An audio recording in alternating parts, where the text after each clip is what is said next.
Today is the second day of the 7-day February-March 1983 retreat.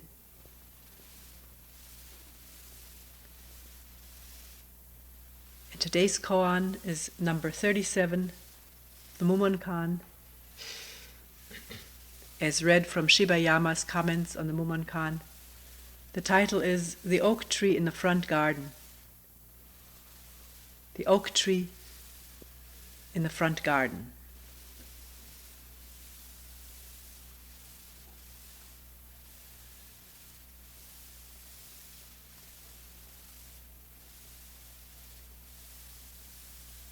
One person once said,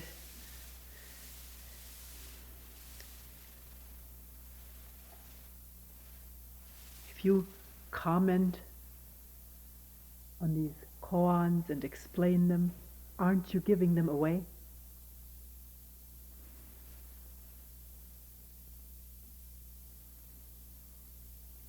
What is there to give away?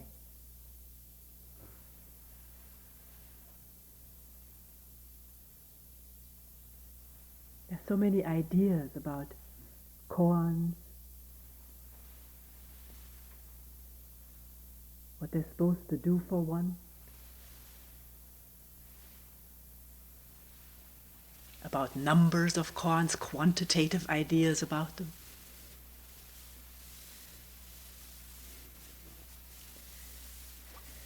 The more the better, this kind of approach.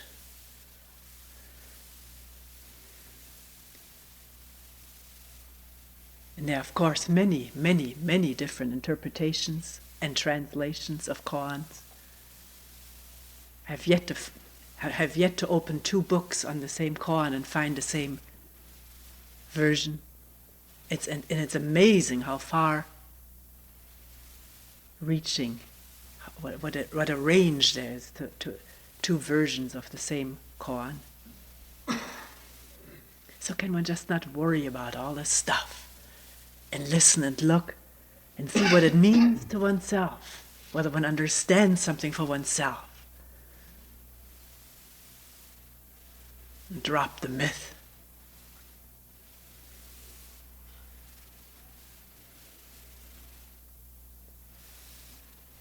The koan reads, a monk once asked Joshu, what is the meaning of the patriarchs coming from the west? Joshu answered, the oak tree in the front garden.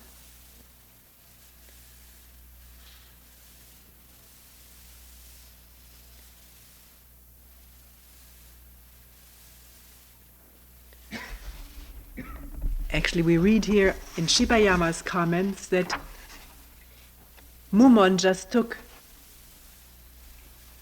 one sentence or the first part of a dialogue, which actually went like this.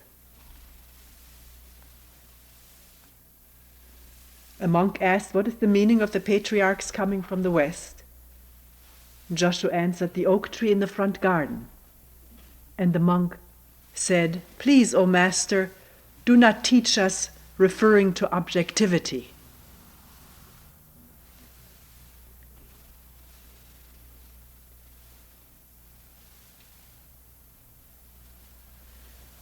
Joshu replied, I do not teach you referring to objectivity. And the monk, what's the meaning of the patriarchs coming from the west? The oak tree in the front garden.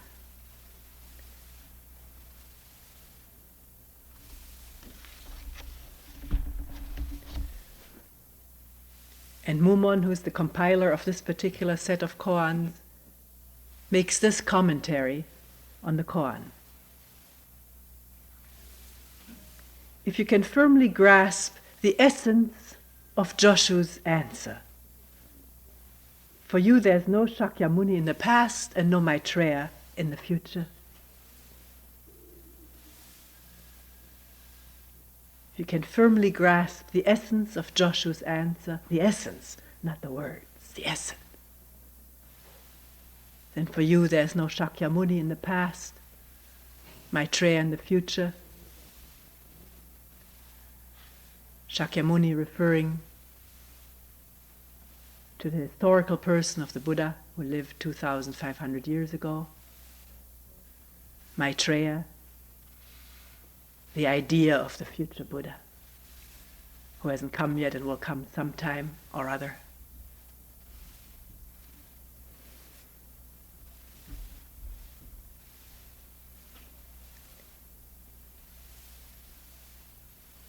And the poem also by Mumon reads, "Words do not convey actualities. Letters do not embody the spirit of the mind.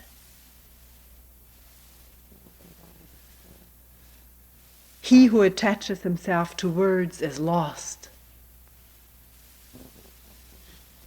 He who abides with letters remains in ignorance."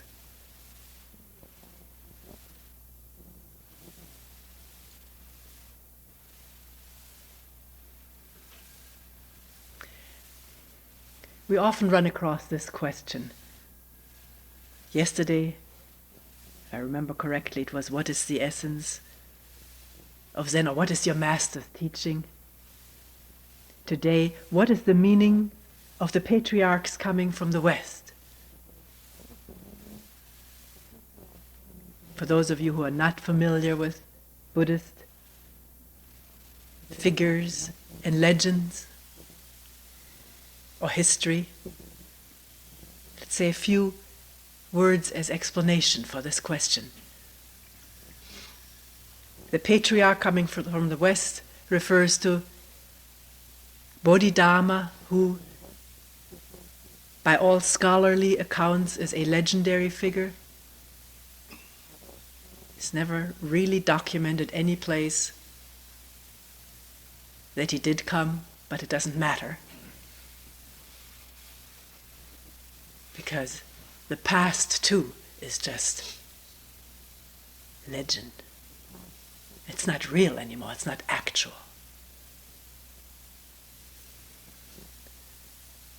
According to the story, Bodhidharma was an Indian prince who became a monk, and at the age of over 100 decided to go to China.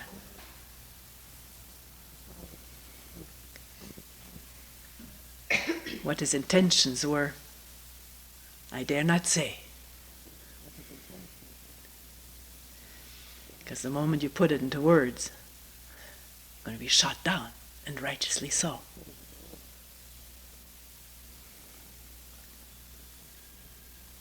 At the time of his arrival in China, there was an emperor who was a Buddhist, very active in promoting Buddhism as the religion of the empire.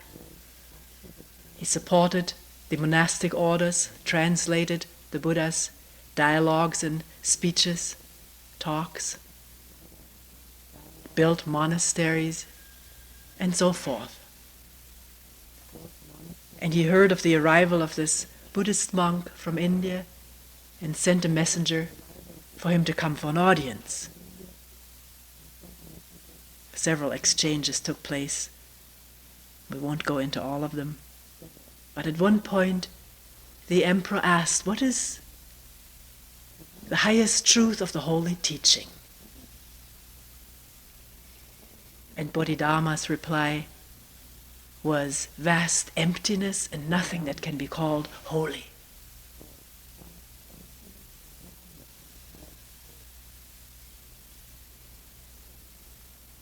The emperor said, "Aren't you a holy man?" The reply was, "I don't know."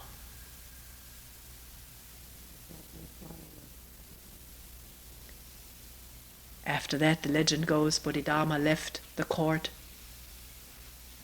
There was no real understanding in the emperor.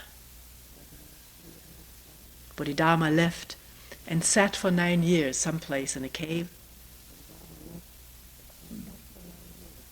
sitting, doing nothing, as looked at from the outside.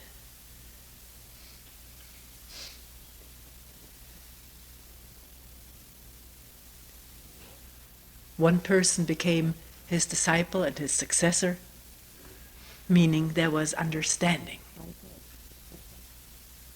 Meaning there was no teacher and no disciple left. There was just understanding. And this, so we're told, was the beginning of Chan in China, of Zen in China.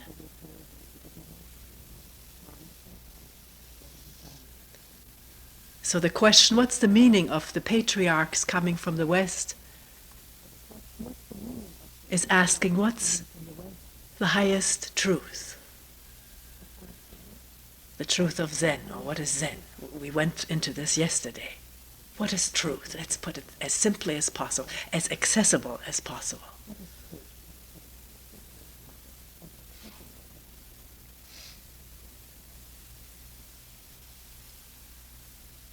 And here Joshua's answer, the oak tree in the front garden.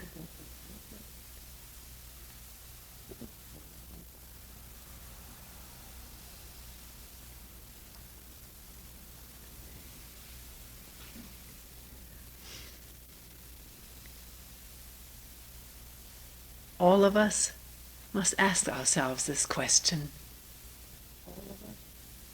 of what we're seeking, what we're looking for, and whether or not we have an image already of that which we're looking for.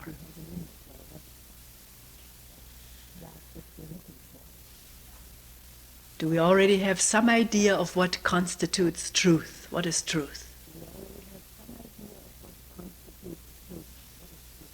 If we have an idea or an image, or lean on what somebody has said or is saying, then our vision is already blurred, limited, colored, whichever way you want to put it. It isn't open and free.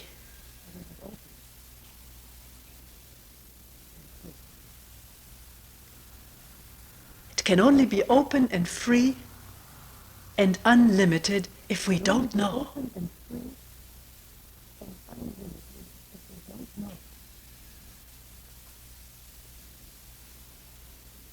Meaning not leaning on anything or anyone's word or teaching.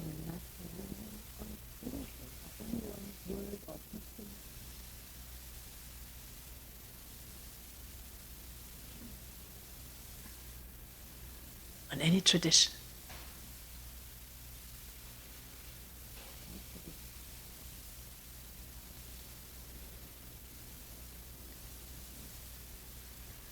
Is the oak tree in the front garden the truth? It can immediately become a new idea. A tree, a natural sight.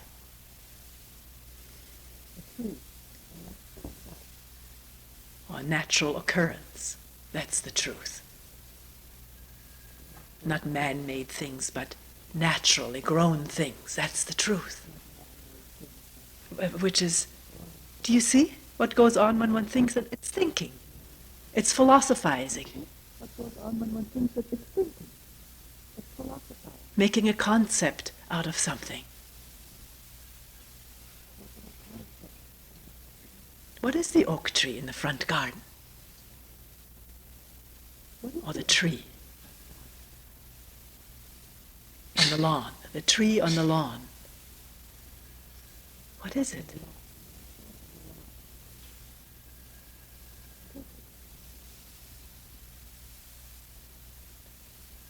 As you approach it, can you see it?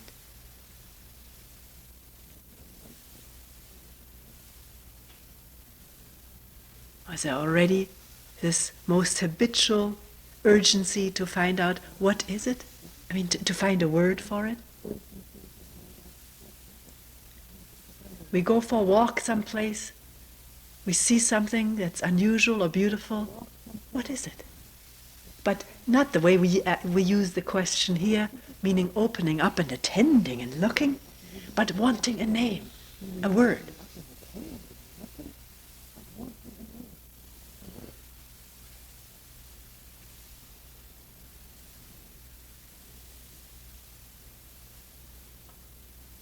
And if the word is supplied by this brain or that brain, then one sees the word. The brain is occupied with the word and all the associations in the brain that this word elicits.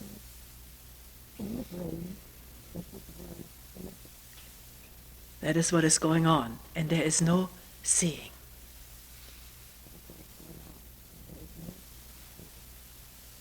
And it happens so quickly that it seems to be totally out of our control. It's such an enormously strong habit, because maybe it's been functional. Very likely it has been. To be able to label and communicate about foods, dangerous animals. One can remember it, have an image of it, a word for it, pass it on to the children so they will not be eaten up by tigers or bitten by snakes. One can make preparations on the basis of stored up words.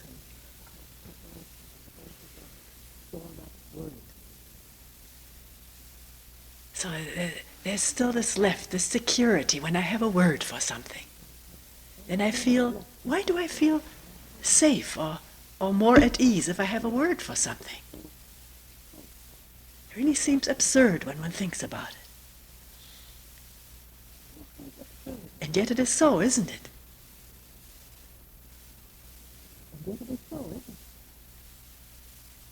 And the word is not what is there. It's an abstraction, it's a symbol or something or other. But it's not what it stands for. It is a very, very limited thing.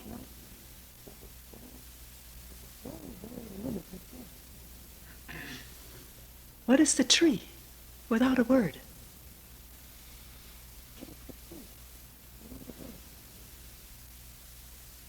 Which means, who am I without words?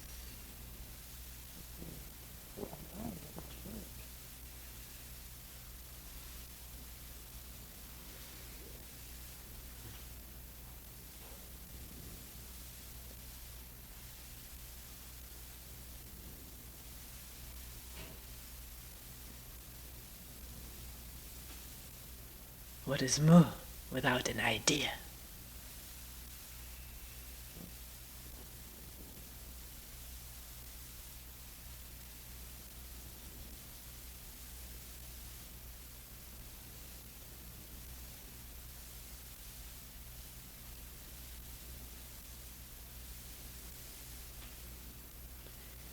The first reaction that comes up when we see something is, what's the name?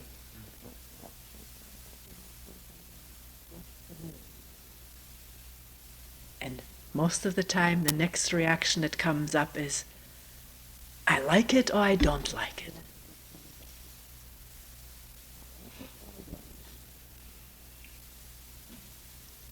Again, most of the time, not because of what's out there, but because of what the word triggers in the mind. Past memories of pleasant experiences or unpleasant, painful experiences.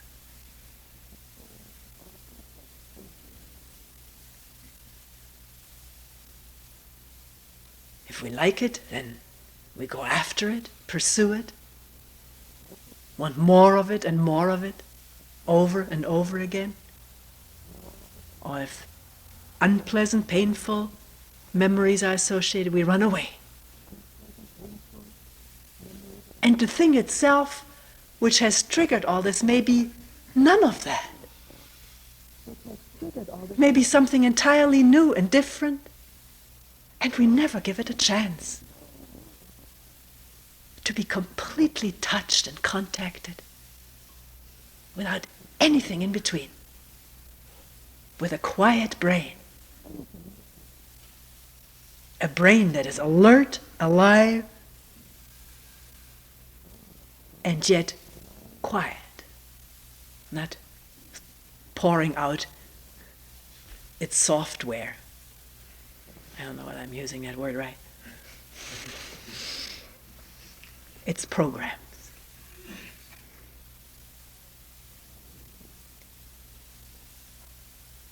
All programs in abeyance, in this act of attention.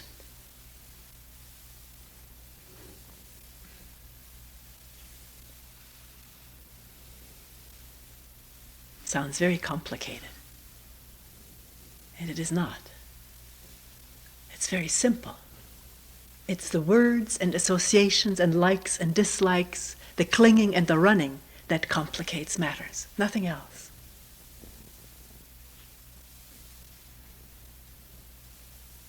The thing that comes up is what it is. That's all. Can it be seen for that? For what it is?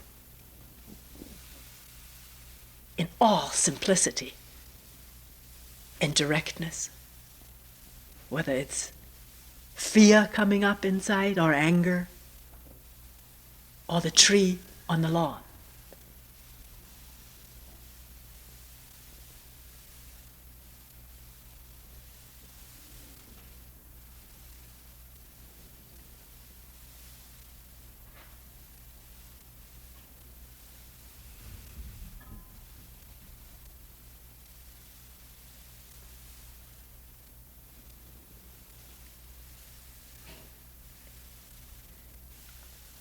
Maybe there is a glimpse of a tree, or the lake, a lettuce leaf.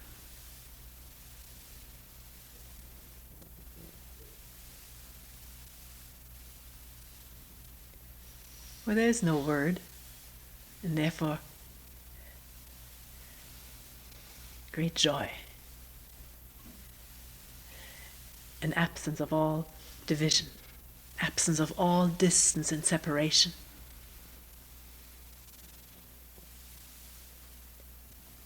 Maybe there's a glimpse of that, and then what happens? One thinks, what just happened to me?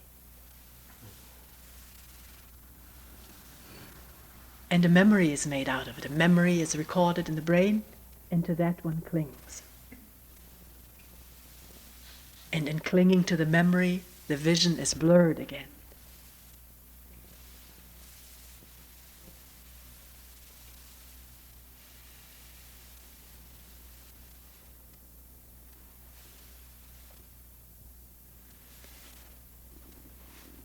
Actually, in the course of a retreat where one sits many long hours,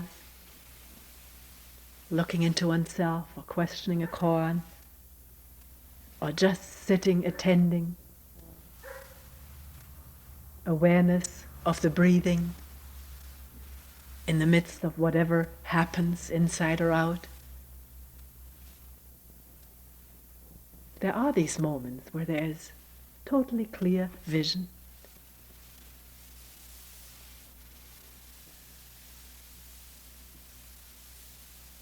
Where the tree is really seen. Not as a tree, not as anything. Because there is no seer who categorizes and identifies and likes or dislikes. That seer is not there because the brain is quiet.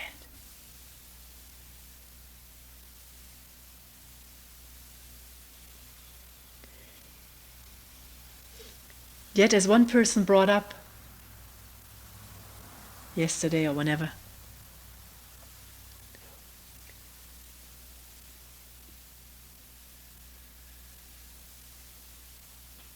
it's simple to see the branch of a tree, but to see another person with whom one is having difficulties, that is not easy.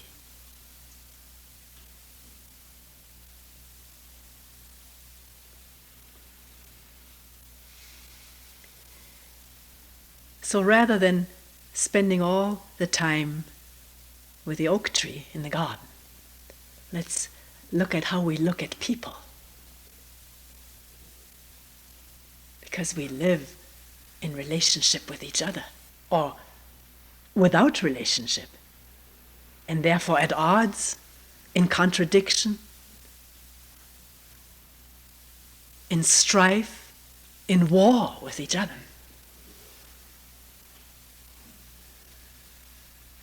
Because we don't see each other, because we can't see another person clearly as he or she is at this moment.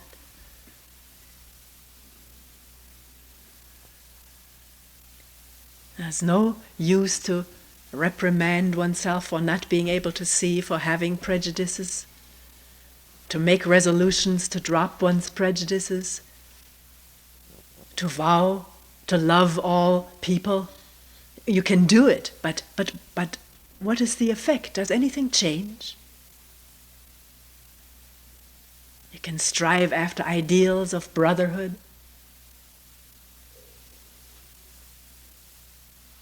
but how do you see the person in the office, or at home, or on the street? What's the process that's going on when we meet someone? Again, we may want to know, what's your job? What do you do? Or someone else tells us, this is a prominent scientist, prominent physician. And what happens when we meet that person? This person is the first secretary to the president.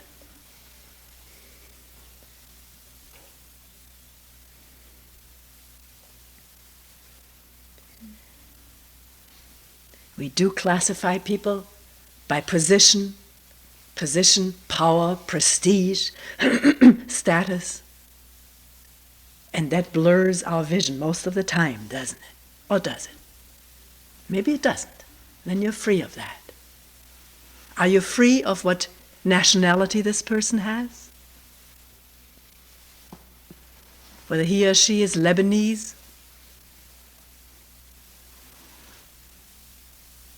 Palestinian, Libyan, South African, German, American. You may say, it doesn't matter a hoot. I don't give a hoot what nationality a person is. But is that an ideal that you have?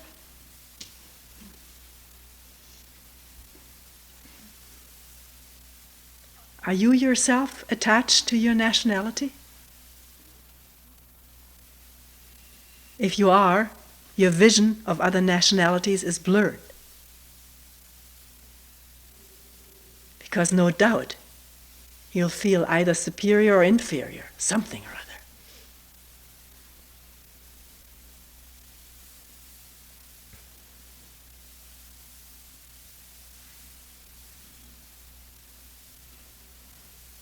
We categorize people according to the religion that they belong to. And if we ourselves belong to a religion, that has an impact on our seeing.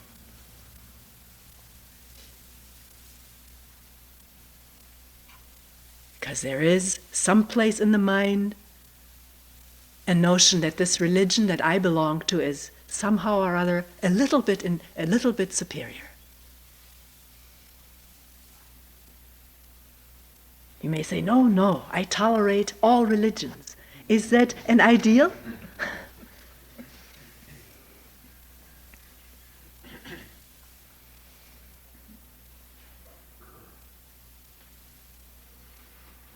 One person once said, all religions in this country are equal, only this religion is a little bit more equal.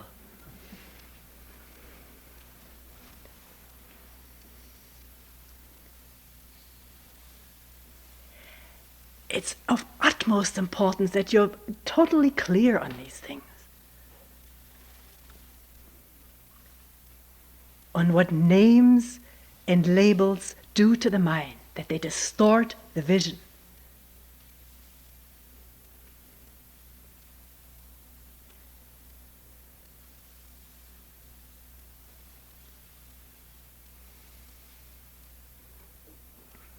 And ideals distort the vision. That you don't go by what your ideals are. It was so forcefully demonstrated in this recent movie, Gandhi. Maybe many of you have seen it. How the ideal of non-violence did not put an end to violence between Muslims and Hindus.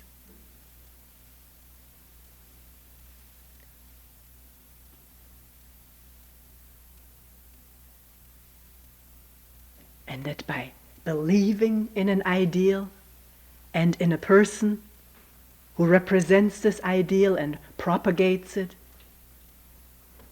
one doesn't look at the violence in oneself.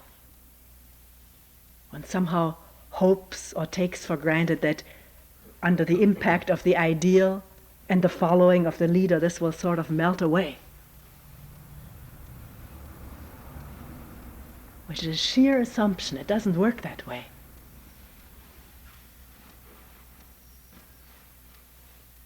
As has been demonstrated time and time again.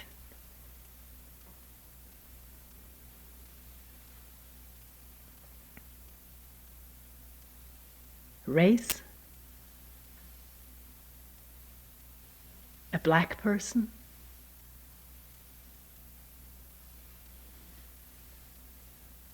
how do you respond? Is that the ideal of racial equality, or is there no image of inferiority whatsoever?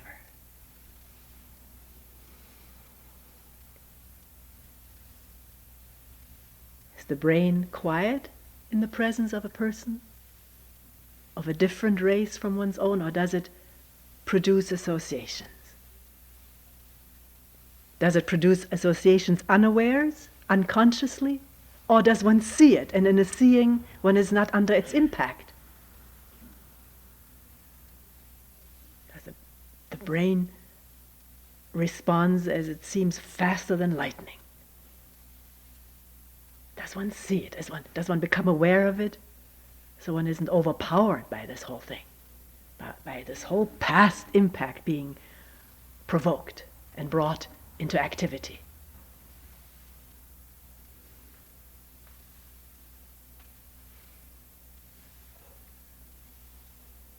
When you meet someone, you know,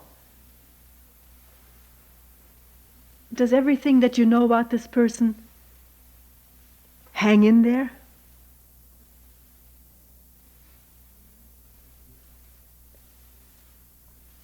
All the things you remember about what she did, what he did? Or do you see that this is going on? Therefore you realize the danger of a distorted relationship, distorted through memory.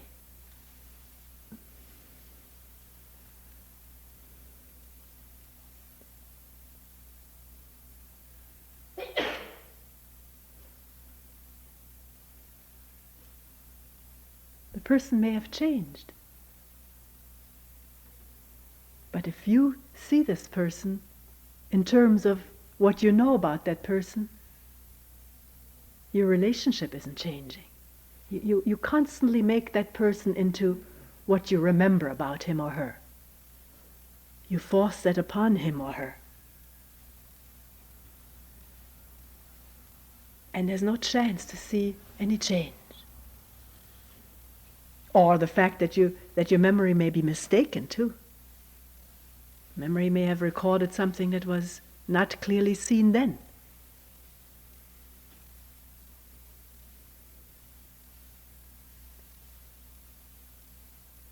Because very often when we meet a new person, let's say this person reminds us of someone that we've been very much impressed with, a movie star, someone that we've had a crush on. And here we meet this person who looks just like him or her. There's already a false romantic relationship there, which has nothing to do with this person. We project a fairy story onto that person. Fall in love, get married, and then find out what this person is really like.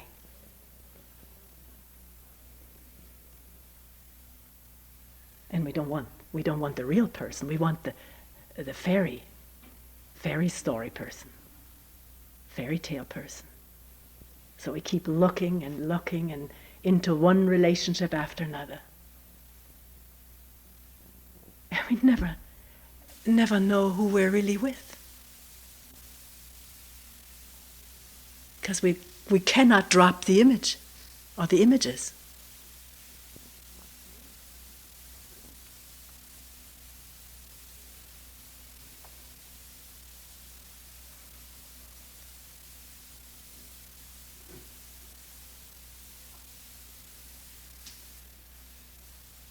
Do you see that images block seeing? Do you understand that? As long as there's an image that's right there, and what's really there is blocked out, blocked off.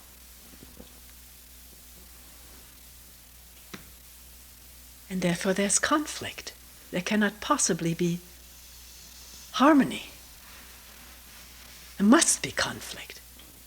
Conflict between the image and what's really there.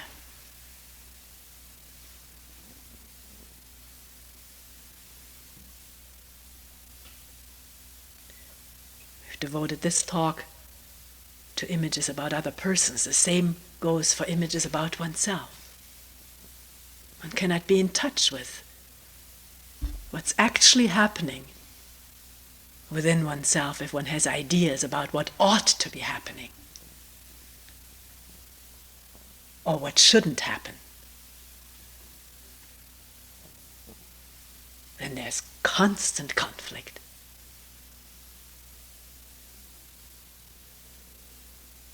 Constant conflict maybe because we're afraid to see what's really there. We're afraid of the pain. But conflict brings pain too. We can't evade it and avoid it. We meet it on one detour or on the other detour. Why not meet it directly? And if you're directly in touch with something, then right action comes and arises. If you're directly confronted with something painful, then you know how to meet it. If you don't run away into images and fantasies, entertainment.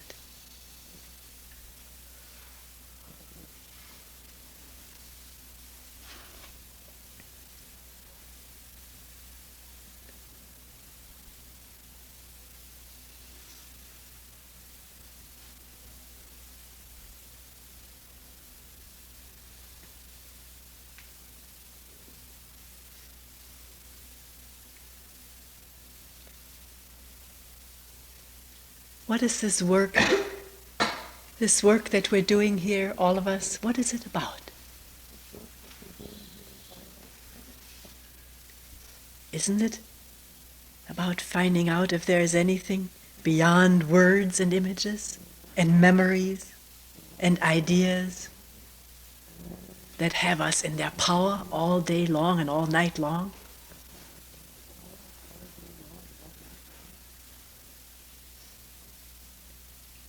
So beware that you detect them when they're there, that you don't fall for it.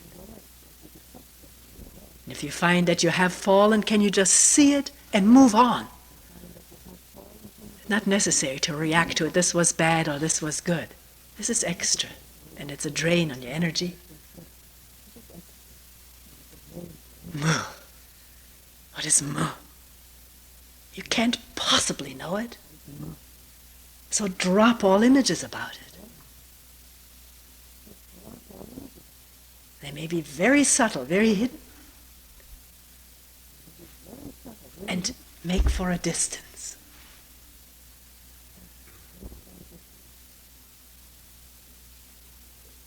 And the image of oneself as a sitter. Can it drop? Just being mu or who? What? Or what is it? All of oneself and everything else in that question, or in the breathing, in attending. Not the breather or the attender and what he or she attends to, or the breath that he or she watches, but just whatever's there. What is it? When I refrain from labeling and naming and liking or disliking, when there's refraining from running away or from clutching, just this. What is it? I don't know.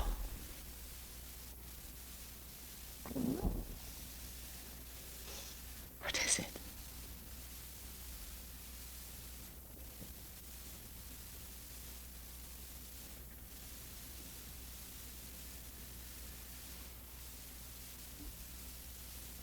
Listen. Just listen.